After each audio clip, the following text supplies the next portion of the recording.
Dalam kehidupan di lingkungan masyarakat, kita harus selalu berupaya untuk menghindari terjadinya perpecahan dan konflik. Dengan adanya norma yang berlaku dalam lingkungan, maka setiap orang akan mempunyai kesadaran atas batasan perbuatan yang boleh dilakukan maupun yang tidak boleh dilakukan oleh masyarakat. Beragam norma yang diterapkan dan melekat di tengah kehidupan masyarakat, dapat berupa aturan tertulis maupun tidak tertulis yang harus dipatuhi masyarakatnya untuk menciptakan lingkungan yang harmonis. Norma disebut juga sebagai suatu kaidah untuk mengatur setiap perbuatan manusia dan menjadi pedoman yang dipakai sebagai ukuran perbuatan manusia untuk membedakan mana yang benar dan mana yang salah, serta sebagai salah satu penjabaran lebih lanjut mengenai nilai-nilai dalam masyarakat. Berikut beberapa jenis norma dalam hidup bermasyarakat.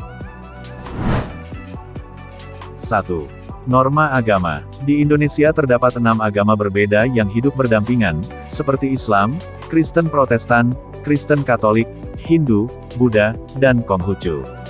Norma agama merupakan sebuah aturan yang sumbernya berasal dari Tuhan Yang Maha Esa dan dijalankan oleh masyarakat yang menganut ajarannya, karena norma ini berisi perintah yang harus dijalankan oleh seseorang mengenai segala ilmu dan pedoman bagi para penganut agama tersebut serta larangan untuk tidak melakukan suatu perbuatan yang seharusnya dihindari. 2. Norma kesusilaan.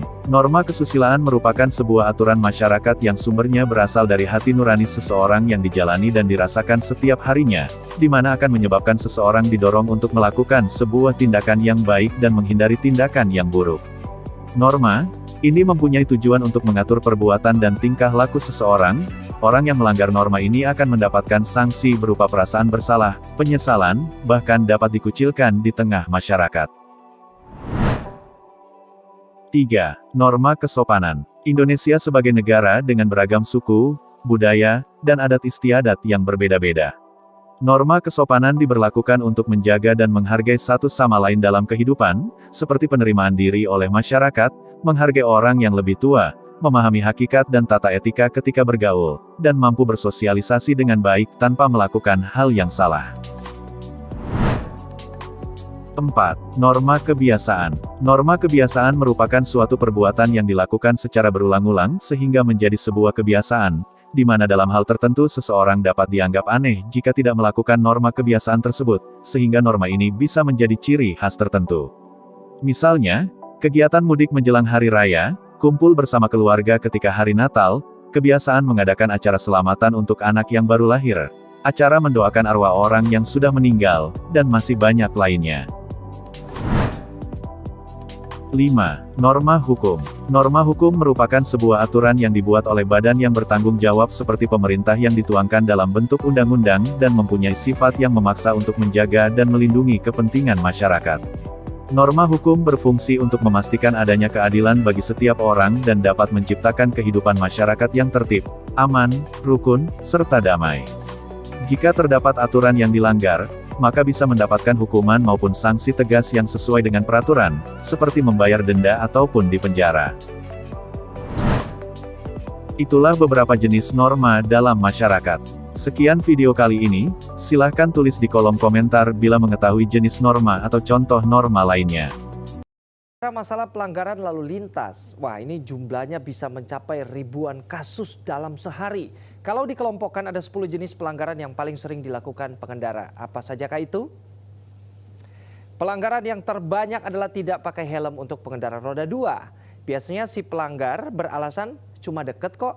Padahal tidak mengenakan helm sangat berbahaya dan pelanggaran ini terancam pidana kurungan paling lama 1 bulan atau denda paling banyak Rp250.000.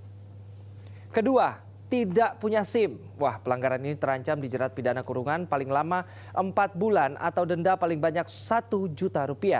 SIM biasanya terkait dengan pelanggaran ketiga terbanyak, yaitu berkendara tapi belum cukup umur.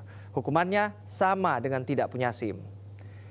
Selanjutnya adalah marka jalan dan lampu merah. Hukuman kedua pelanggaran ini adalah pidana kurungan paling lama 2 bulan atau denda paling banyak Rp500.000. Nah, ada juga pelanggaran tidak menyalakan lampu di siang hari yang diancam hukuman kurungan 15 hari atau denda Rp100.000. Sebenarnya apa alasan aturan ini dibuat? Ternyata agar pengendara mobil atau motor yang melihat spion bisa mendeteksi kendaraan lain di belakangnya dalam waktu singkat dari pantulan lampu utama. Nah, bagi Anda yang suka lupa menyalakan lampu sein saat berbelok atau balik arah, siap-siap saja menerima ancaman sanksinya yaitu kurungan sebulan atau denda Rp250.000. Pengemudi di jalanan, wah ini tidak boleh ya, bahkan di jalan tol sekalipun. Aturan kecepatan terendah di jalan bebas hambatan yaitu 60 km per jam, batas maksimal kecepatan yaitu 100 km per jam. Siapapun yang melanggar batas kecepatan ini terancam kurungan paling lama 2 bulan atau denda paling banyak Rp500.000. Nah, kalau yang satu ini pasti banyak yang masih melakukan. Bermain ponsel saat berkendara. Kegiatan ini mengancam mengganggu konsentrasi diri sendiri dan membahayakan orang lain. Ancaman hukumannya lumayan juga, yaitu kurungan paling lama 3 bulan atau denda paling banyak Rp750.000.